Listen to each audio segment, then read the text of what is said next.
बच्चों क्या हो, अगर आप जो भी सीखना चाहो 1 महीने में सीख जाओ, जो भी बनना चाहो उसके स्किल्स गेन कर लो।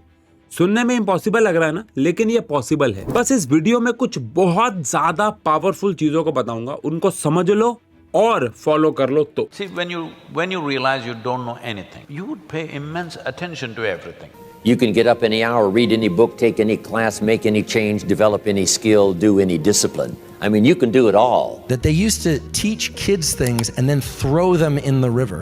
एक सवाल का जवाब दो, आपको क्या बनना है? इंजीनियर, पेंटर, साइंटिस्ट, क्या? बचपन से यही सवाल पूछा जाता है, लेकिन हमारे पास बहुत ज्यादा मल्टीपल चॉइसेस नहीं होती कि हमें उनमें से कुछ सेलेक्ट करना होता है। एक ही चीज पे फोकस करने को बोला जाता है, एक मोल्ड दिया जाता है जिसमें बहुत सारे बच्चे अच्छे से ग्रो कर पाते हैं और कुछ नहीं कर पाते। फिर आप सोचते हो यार मैं पढ़ाई कर रहा हूँ, मैं सब कुछ कर रहा हूँ, मैं कुछ समझ क्यों नहीं पा रहा, मैं पढ़ाई क्यों नहीं कर पा रहा। देखो, अगर आपको कुछ भी जल्दी सीखना है तो आपके इंटरेस्ट और आपकी सोच का मैच होना बहुत ज्यादा जरूरी है। एक एग्जाम्पल से समझो। देखो, आप जब किसी ऐसे इंसान से बात करते हो जो इंग्लिश में बात करता है, तो आप सोचते किस में हो? हिंदी में।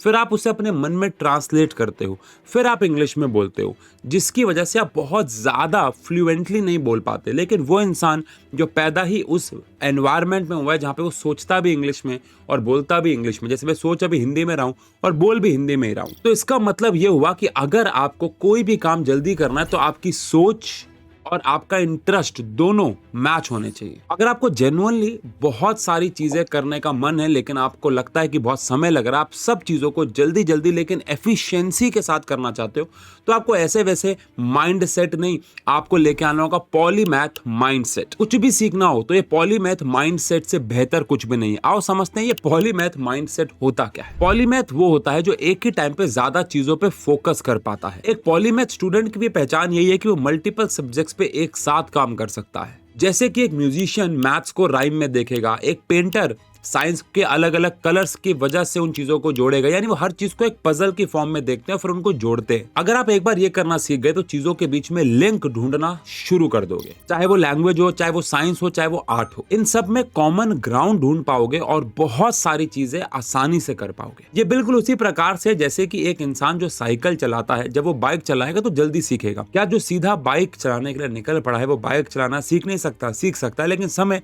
थोड़ा ज्यादा लगेगा। तो अगर आपको पॉलीमैथ बनना है तो आपको इन 3 ब्लूप्रिंट्स को फॉलो करना होगा। अगर आपको ये 3 ब्लूप्रिंट्स चाहिए तो अभी वीडियो को रोको और कमेंट सेक्शन पे जाके लिखो आई नीड दीज 3 ब्लूप्रिंट्स। जल्दी अभी के अभी लिखो, नहीं लिखा लिखो, फिर मैं वीडियो में आगे बढ़ता हूँ। पहला है क्यूरियोसिटी कंपास। देखो यार, ज्यादातर लोग अपनी लाइफ में जानते ही नहीं कि उन्हें क्या करना है, इसलिए वो उधार लिए गए सपनों को पूरा करना चाहते हैं। मतलब सबने साइंस ली तो मैं भी साइंस ले लूंगा, कोई मेरा दोस्त फोटोग्राफर बनना चाहता है तो मैं भी फोटोग्राफर बनना चाहता हूं। तो उधार लिए हुए सपनों पे जी रहे हो। इन सपनों से आपको बचना है। ये रियल सपने नहीं है भाई साहब, ये आपको क्यूरियोसिटी में नहीं रख पाएंगे। यानी आपको अपना खुद का क्यूरियोसिटी कंपास बनाना है, यानी कि कंपास कौन जो डायरेक्शन दे। अब आपकी सबसे ज्यादा क्यूरियोसिटी जिस फील्ड में है उस फील्ड में ही आपको जाना है। आपका कंपास एक निडल नहीं, मैग्नेट। अब एक क्यूरियोसिटी का लेवल है, जिस भी फील्ड में क्यूरियोसिटी लेवल सबसे ज्यादा है, सारी फील्ड्स को सामने रखो, जिधर कंपास सबसे ज्यादा गया आपको भी बस उधर ही चल पड़ना है। अब जैसे कि आप सिर्फ वो मत पढ़ो जो स्कूल में पढ़ाया जा रहा है। स्कूल में जो पढ़ाया जा रहा है वो पढ़ना बहुत जरूरी है, लेकिन आपको स्कूल में सब कुछ नहीं पढ़ाया जाएगा। लेट अस सपोज आपका एस्ट्रोनॉमी में इंटरेस्ट है, क्यूरियोसिटी है। अब स्कूल में तो एस्ट्रोनॉमी का कोई सब्जेक्ट नहीं चल रहा, कोई टॉपिक नहीं चल रहा सिवाय ग्रेविटेशनल फोर्स के। आप अपने लेवल पे रोज आधा घंटा 1 घंटा प्रॉमिस करो कि मैं एस्ट्रोनॉमी के बारे में पढ़ूंगा। लेट अस से आपका कुकिंग में इंटरेस्ट है। अब सबके पास तो होम साइंस है नहीं, और जिनके पास है भाई साहब वो क्या ही हाल है स्कूल में होम साइंस का, हम सब जानते हैं। आपको तो कुकिंग में इंटरेस्ट है तो भाई साहब रोज वीडियोस देखो, खुद बनाओ खाना, आधा 1 घंटा निकालो। ये मत सोचो कि मैं खाना बनाऊंगा आधा घंटा अपने इंटरेस्ट को दूंगा तो मैं पढ़ाई कैसे करूंगा। अरे भाई, क्यूरियोसिटी की तरफ बढ़ना बहुत जरूरी है। जब आप अपने इंटरेस्ट को फॉलो करोगे ना तो problem solving mind set develop होगा। आप वहां पे फंसोगे और खुद से प्रॉब्लम्स के सॉल्यूशन ढूंढोगे, और ये आपकी पढ़ाई में बहुत ज्यादा काम आने वाला है। ये मुझे समझ नहीं आ रहा, इसकी बजाय अरे मैं इसको समझ कैसे सकता हूं, इस रूल को फॉलो करना शुरू कर दोगे। और इसके लिए आप 100 आवर रूल भी फॉलो कर सकते हो। इलॉन मस्क, बिल गेट्स, ऐसे बड़े बड़े लोगों ने अपनी किताबों में, इंटरव्यूज में, पॉडकास्ट में बहुत बार कहा है कि अपने स्किल को 100 आवर्स यानी 100 घंटे जरूर देते हैं। कोई भी नए स्किल को सीखने के लिए कम से कम 100 घंटे देते हैं। ऑब्वियस बात है, रोज 20 मिनट दे रहे हैं, रोज आधा घंटा दे रहे हैं, रोज 5 मिनट दे रहे हैं, रोज 2 घंटा दे रहे हैं, डिपेंडिंग अपॉन द शेड्यूल। लेकिन 100 घंटा देते हैं ये किसी भी स्किल को, इससे ये as a whole develop develop होते हैं। स्किल तो बनता ही है, लेकिन एज अ होल भी ये डेवलप होते हैं। एक दिन में मास्टर नहीं होना है, लेकिन कंसिस्टेंट रहना है। अब यहीं पे लोग फेल हो जाते हैं। पहले 2-3 घंटे तो बहुत एक्टिव रहेंगे, चाहे वो एक हफ्ते में हो चाहे एक दिन में हो, लेकिन उसके बाद कहीं ना कहीं वो अपना इंटरेस्ट लूज कर देते हैं। 100 घंटे एक स्किल को देना ही देना है। अगर आपके क्यूरियोसिटी कंपास से वो आपको वहां लेके गया है तो आपका इंटरेस्ट हो गई। 100 घंटे एक स्किल को दो। 95% लोग 100 घंटे भी नहीं देते एक स्किल को और पहले हार मान जाते हैं। If you spend 18 minutes a day, which is 100 hours a year, you'll be better than 95% of the world in that discipline. It's just the consistency of whatever you do more than anything else. तो अगर आप ये 18 या 20 minute रोज देते हो एक skill को, तो इससे आपको समझ में आएगा कि आपका स्किल क्या है और एक्चुअली में आपका वो इंटरेस्ट है भी कि नहीं। और कहीं ना कहीं आप सब जानते हो, अगर आपने किसी भी चीज को 18 मिनट दिए और आप उसमें इतने बेहतर हो गए तो आपको उसमें करने में मजा आएगा ही आएगा। और अगर एक बार ये पता लग जाए तो आप टी शेप्ड स्किल को भी डेवलप करना शुरू कर दो। कि आओ समझते हैं टी शेप्ड स्किल क्या होता है। एक टी शेप्ड स्किल का मतलब है जिसमें आप एक टॉपिक में डीप नॉलेज ले रहे हो और दूसरे में ब्रॉड। एग्जाम्पल के तौर पे आप रोज मेजर हिस्सा अपनी पढ़ाई को ही दे रहे हो, लेकिन आप रोज 18 से लेके 20 मिनट एक स्किल को ब्रॉड लेवल पे सीख भी रहे हो। इससे बहुत फायदा होगा, यकीन मानो। अब आते हैं दूसरे स्टेप पे, यानी कि कनेक्शन मैट्रिक्स। ये पॉलीमैथ बनने का सबसे बड़ा सीक्रेट है। देखो इसमें क्या होता है, आप दो चीजों को आपस में कनेक्ट करते हो, जो आपके इंटरेस्ट की और जो आपके इंटरेस्ट की नहीं है। एग्जाम्पल के तौर पे लेट अस से आप एक डिजिटल आर्टिस्ट बनना चाहते हो, यानी कि जो टैबलेट्स वगैरह पे ड्राइंग वगैरह बनाते हैं, बहुत आजकल फेमस है। अब इसमें आपको लग रहा होगा कि क्या मुझे इसमें सिर्फ ड्राइंग आनी चाहिए, तो आंसर है नहीं।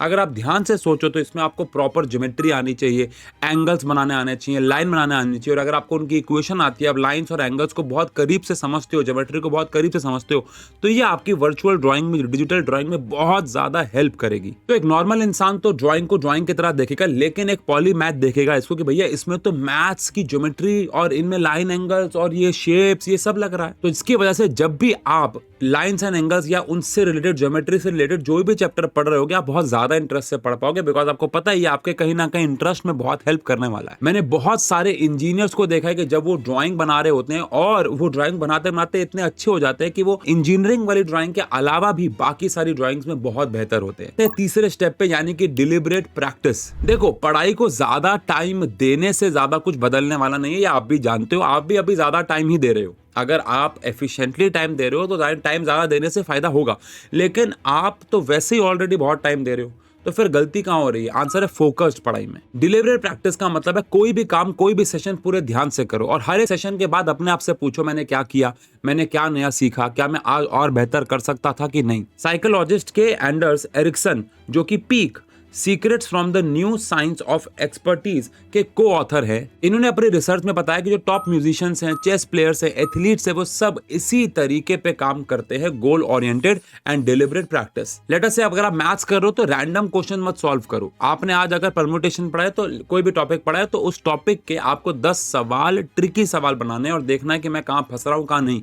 जो मैंने पढ़ा, क्या वो मैंने आज सही पढ़ा भी है या नहीं। आपको बहुत बार लगता है कि मैंने जो पढ़ा वो मैंने समझ लिया, मैंने 1 घंटा बहुत एफिशिएंटली दिया, बट क्या पता आपके दिमाग में वो गया ही ना हो। हर स्टडी सेशन जो कि आपका आधे घंटे से लेके 45 मिनट का होगा, मान लेते हैं 2 मिनट आंख बंद करके रिव्यू सेशन भी उसके बाद डालो, बहुत जरूरी है मानो। तो बच्चों यकीन मानो, आपका इंटरेस्ट कंपास आपको सही डायरेक्शन में ही लेके जाएगा। मैं हमेशा से मानता हूं, आप कुछ भी कर रहे हो, अगर पूरे दिल से कर रहे हो तो उसमें कामयाब जरूर होगे, चाहे वो कोई छोटा काम हो, चाहे वो कोई बड़ा काम हो। लेकिन अगर आप भेड़ चाल में उस काम में जा रहे हो जहां पे बहुत ज्यादा लोग हैं, तो 2 नुकसान है। एक तो कंपटीशन बहुत ज्यादा होगा, दूसरा आपका इंटरेस्ट भी तो नहीं है वहां। अगर आपका इंटरेस्ट है तो भाड़ में गया कंपटीशन, मैं सबसे बेहतर उसमें करूंगा बिकॉज मेरा उसमें इंटरेस्ट है, मैं उसमें ज्यादा एफर्ट मार पाऊंगा। तो कोई भी काम करो अपने इंटरेस्ट कंपास से करो, 100% डेडिकेशन से करो और पॉलीमैथ वाला दिमाग अपने अंदर लेके आओ। बाकी मिलते हैं ऐसी और वीडियोस में, तब तक के लिए नमस्कार।